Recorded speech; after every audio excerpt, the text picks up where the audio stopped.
أعوذ بالله من الشيطان الرجيم بسم الله الرحمن الرحيم اللهم صل وسلم وبارك على عبد المصطفى محمد بن عبد الله وعلى آله وصحبه ومن تعبد إلى يوم الدين سبحانك لا علم لنا إلا ما علمتنا إنك أنت العليم الحكيم ثم ما بعد. In this session we are looking at the third compilation, the third Jam'u Thalith, which is the Ahad Uthman bin Nasr al-Masahif al-Ahad Wahid.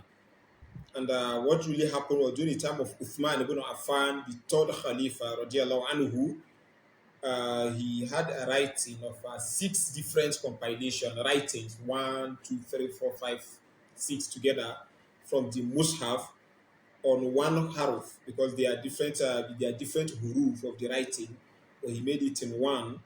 And he sent three to Kufa, Dimshik, and Basra. He sent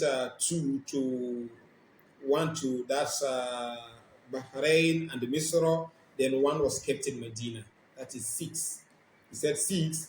One to Kufa, Dimshik, Basra. We have the Mecca. We have Misra, and we have one that was kept in Medina, either Misra or Bahrain.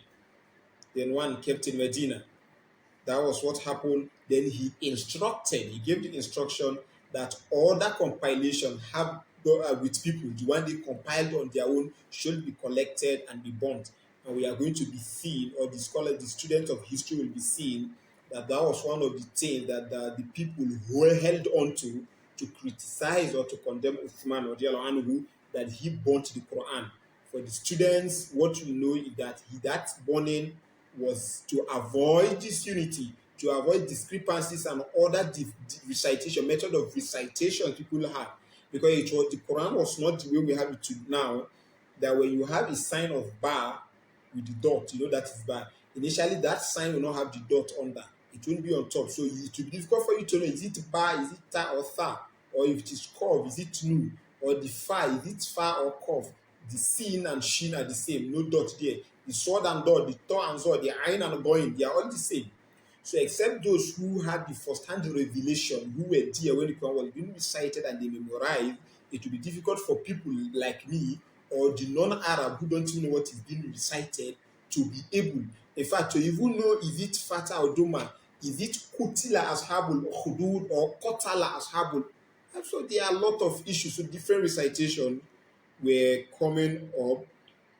That was why he instructed that those parts should be burnt. So we already established in this session that 6 copies were made together, because at the time of Abu Bakr, after that compilation, when he passed away, it was kept with Hafsa.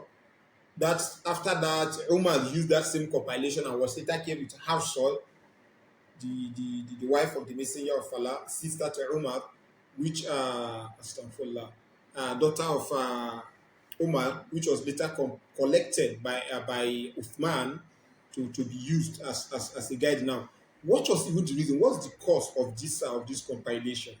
As narrated by Bukhari in Fadail al-Quran in the 6th juz, a hadith from Anas bin Malik that Huzayf ibn Yaman, he went to Uthman after he had participated in Ghazwa, participated in a battle with the people of Sham, and he saw their different ikhtilafin fi qira'ah. Faqala Huzayf al-Uthman, he saw the contradiction in their recitation. Then he said to Uthman, Ya Amir al-Mu'minin adraka hazil O Amir al-Mu'minin, we've seen in this ummah, you have to bring them together before they have disunity, before they start having difference of recitation, before they start having Old Testament, New Testament, King James Version, and every other type, just like the Yahud and the Nasr. That was when Uthman sent to Hafsa collecting, requesting for that book, for that Quran which was kept with her, before now choosing, and what happened, it was collected to be in the lisan of the Quraysh, because the Quran was revealed in their tongue, Prophet Muhammad from Quraysh, because there were other tongues, other recitation also. So they did, and the other Masahif was collected, and it was born. This one was then returned to Hafsa, and that was the reason why it was burnt. And that's the reason why we had a compilation. And that's why Uthman, because he have the final compilation, he was given the Jami al-Quran. When we say the final compilation, we don't mean it was exactly like this with this. No, no, no, no. I'm going to be sending, inshallah, inshallah. We are going to be sending similar of what was compiled. I will send a paper, just a note, a snapshot for you to know how the compilation was. You will even discover that even though the compilation was done then, it is still difficult for me and you to still recite. I'm going to send to us again, inshallah, further addition that was made to it, and it still became difficult. Imagine if people like me, myself, and yourself will have been able to recite the Quran. The one we are having today is because of calligraphy, design, and every other thing, and it is still like this. But originally, not. You will even see what Uthman even compiled and how it was. Oh my Allah.